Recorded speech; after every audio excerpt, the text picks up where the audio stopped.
నల్గొండ జిల్లా కేంద్రంలోని అర్ధరాత్రి మణికంఠ కలర్ ల్యాబ్లో దారుణ హత్య చోటు చేసుకుంది. మొత్తం కూడా ఇద్దరు వ్యక్తులు వచ్చి కత్తులతో అతి దారుణంగా కూడా హత్య చేసినటువంటి పరిస్థితి ఉంది. ఎవరైతే సురేష్ ఉన్నారో సురేష్ రక్తపు మడుగుల్లో కూడా అక్కడికక్కడే మరణించినటువంటి పరిస్థితి ఉంది. సురేష్ చాలా మంచి వ్యక్తి అని కూడా చాలామంది కూడా చెప్తున్నటువంటి పరిస్థితి. ఎక్కడ ఎలాంటి గొడవలకు వెళ్ళాడు, ఎలాంటి గొడవలు కూడా అతనికి లేవని చెప్తున్నారు. ఎవరు హత్య చేశారని దానిపై కూడా పోలీసులు దర్యాప్తు చేస్తున్నటువంటి పరిస్థితి ఉంది. మొత్తం కూడా మధ్యరాత్రి 2:10 గంటల ప్రాంతంలో కూడా ఈ హత్య జరిగినట్టు కూడా దీనికి సంబంధించిన ఎవరైతే సురేష్ బామ్మర్ది ప్రస్తుతం మనకు అందుబాటులో ఉన్నారు.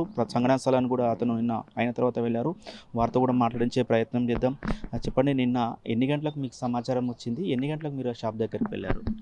నేను అరౌండ్ 10:45 వరకు నేను అక్కడికి వెళ్ళిపోయాను. అప్పటికి వాళ్ళ వర్కర్స్ చూసి కన్ఫర్మ్ చేసుకొని చెప్పారు మాకు. ఈ సంఘటన 10:25 to 10:35 మధ్యలో జరిగింది. మీరు వెళ్ళేటప్పుడు అక్కడ సిచ్యువేషన్ ఏ విధంగా ఉంది? సిచ్యువేషన్ ఆల్రెడీ చనిపోయి ఉన్నాడు, రక్తపు మడుగులో ఉన్నాడు. అప్పటికి అయిపోయింది. బట్ వీళ్ళు ఎవరికి ఇన్ఫర్మేషన్ ఇవ్వాలో తెలియక సతమతంలో ఆ వర్కర్స్ ఉండడం గమనించాను నేను. చనిపోవడం అయితే జరిగింది.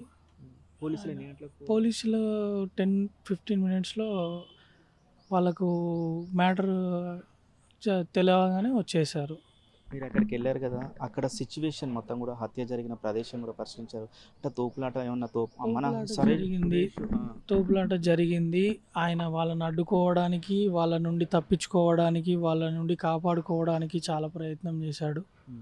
బట్ ఆ ప్రయత్నంలో విఫలం జరిగింది. ఒక వ్యక్తి గట్టిగా పట్టుకోవడం, ఇంకో వ్యక్తి దాడి చేయడం జరిగింది. అలా జరగడం వల్ల అతను వాళ్ళ దగ్గర నుంచి తప్పించుకోలేకపోయాడు. సురేష్ చాలా మంచి వ్యక్తి, అందరితో కూడా మంచిగా మాట్లాడుతున్నాడు. ఎందుకు ఏమైనా కక్షలు ఉన్నాయా? పాత కక్షలు ఏమైనా ఉన్నాయా? ఆయనకు కక్షలు ఉన్నాయి. నా చిన్నప్పటి నుంచి ఆయన వ్యక్తిత్వాన్ని చూస్తున్నాను నేను. ఆయనని చాలా టైంలో నేను ఇన్స్పైర్ కూడా తీసుకున్నాను. ఆయన ఒక భక్తి పరంగా కానీ, ఒక మనుషులతోటి మాట్లాడే విధానం కానీ, ఒకరికి రెస్పెక్ట్ ఇచ్చే విధానం కానీ, ఇలాంటి విధానం ఏ ఒక్కటి తక్కువ చేయడు ఆయన. ఒక దగ్గర మనకు పోయినా ఏం లేదు, గొడవ జరగొద్దనో లేకుంటే ఇబ్బంది కలగొద్దనో వదిలేసి వచ్చే అలాంటి వ్యక్తిత్వం ఉన్న మనిషి అతను.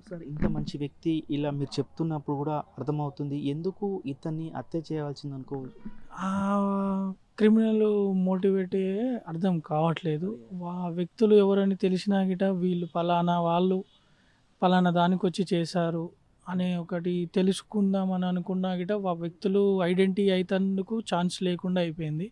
మొత్తం పగడబందీ gloves with mask with monkey caps పగడబందీగా రావడం జరిగింది.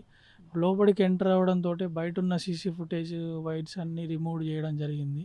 లోపలికి వచ్చాక సంఘటన జరిగాక అందులో ఉన్న కొన్ని మానిటర్స్, కొన్ని సిస్టమ్ ఐటమ్స్ తీసుకెళ్ళడం జరిగింది.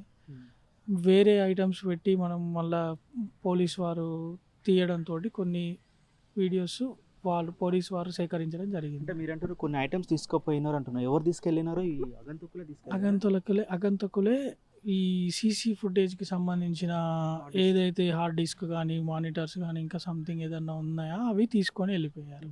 వాళ్ళ పోలీసు వాళ్ళు ఎవరైతే క్రిమినల్ ఉన్నో వాళ్ళు తీసుకెళ్లారు. అంతే. మళ్ళీ మీకు సమాచారం ఎట్లా మరి? ఇప్పుడు క్లూస్ టీమ్ ఏమన్నా ఆధారాలు సేకరిస్తుందా? క్లూస్ టీము వచ్చారు, డాగ్ స్క్వాడ్ వచ్చారు. డాగ్ స్క్వాడ్ వచ్చింది. మన పట్టణంలోని రైల్వే స్టేషన్ వరకు వెళ్ళి అక్కడి వరకు స్టాప్ కావడం జరిగింది. క్లూస్ టీమ్ వచ్చారు, క్లూస్ తీసుకున్నారు.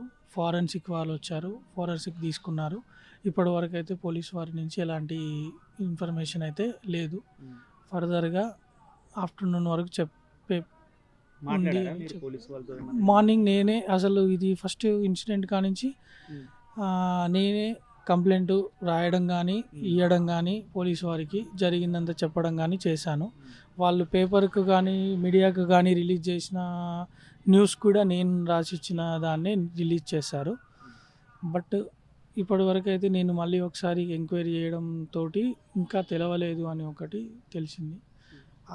మా బావగారి యొక్క ఫోన్ అన్లాక్ కాకపోవడం ఒకటి వాళ్ళకు అన్లాక్ అయితే ఏదన్నా ఇన్ఫర్మేషన్ దొరికే ఛాన్సెస్ ఉన్నాయని ఇక్కడికి వచ్చి ఫోన్ గిట్ట అన్లాక్ చేయడం జరిగింది ఫింగర్ తోటి. అది అన్లాక్ కాలేదు. తర్వాత చెప్తాము అని అన్నారు పోలీసు వారు. అంతే.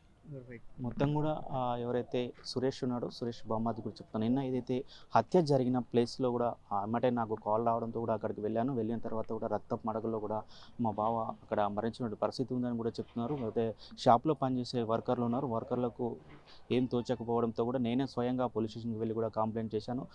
పోలీసులు వచ్చారు, క్లూస్ టీమ్స్ వచ్చారు, మొత్తం కూడా చేశారు. ఎవరైతే దుండగులు ఉన్నారో వాళ్ళు చాలా జాగ్రత్తగా రెక్కిగా నిర్వహించే ఈ హత్య జరిగినట్టు కూడా ఆధారాలు కనపడుతున్న పరిస్థితి కనపడితే వాళ్ళు చాలా రోజుల నుంచి కూడా రెక్కి నిర్వహిస్తున్నట్టు కూడా ఆ పరిస్థితి మాత్రం అక్కడ ఆనవాళ్ళు చూస్తున్నటువంటి పరిస్థితి ఉంది. వాళ్ళు రావడమే బయట ఉన్న సీసీ కెమెరాల ఆ వైర్లను కూడా కట్ చేసి లోపలికి వెళ్ళి లోపల ఉన్నటువంటి ఎవరైతే సురేష్ ఉన్నాడో సురేష్తో కూడా మాట్లాడుతూ మా దగ్గర ఒక పెన్ డ్రైవ్ ఉన్నది, మాకు ఆ డిజైన్ కావాలని చెప్పిన క్రమంలో నడుస్తున్న క్రమంలో కూడా ఒకసారిగా అతనిపై దాడి చేశారు. దాడి చేసిన క్రమంలో తప్పించుకోబోయాడు. మొత్తం కూడా సురేష్ మొత్తం కూడా వాళ్ళతోటి కూడా తప్పించుకునే క్రమంలో కూడా ఇద్దరు వ్యక్తులు ఉన్నారు కాబట్టి వాళ్ళొకరు మాత్రము సురేష్ని గట్టిగా పట్టుకోవడం, మరొకరు మాత్రము విచక్షణ రహితంగా మొత్తం కూడా 16 నుంచి 17 పోట్లు పొడిచి కూడా అతి కిరాతకంగా కూడా హత్య చేసినటువంటి పరిస్థితి ఉంది. పోలీసులు సంఘటన స్థలానికి చేరుకొని కూడా మొత్తం దాని ఫార్మాలిటీస్ పూర్తి చేశారు. పోస్ట్ మార్టం నల్గొండ ప్రభుత్వ ఆసుపత్రికి పోస్ట్ మార్టం నిమిత్తం తరలించినటువంటి పరిస్థితి ఉంది. మొత్తం కూడా మధ్యాహ్నం వరకు ఒక క్లారిటీ వచ్చే అవకాశం ఉందని కూడా చెప్తున్నారు. దీంట్లో ముఖ్యంగా కూడా ఎవరైతే దుండగులు ఉన్నారో వాళ్ళు ఎవరైతే సురేష్ను హత్య చేసిన తర్వాత కూడా దానికి సంబంధించిన సీసీ కెమెరాలకు సంబంధించిన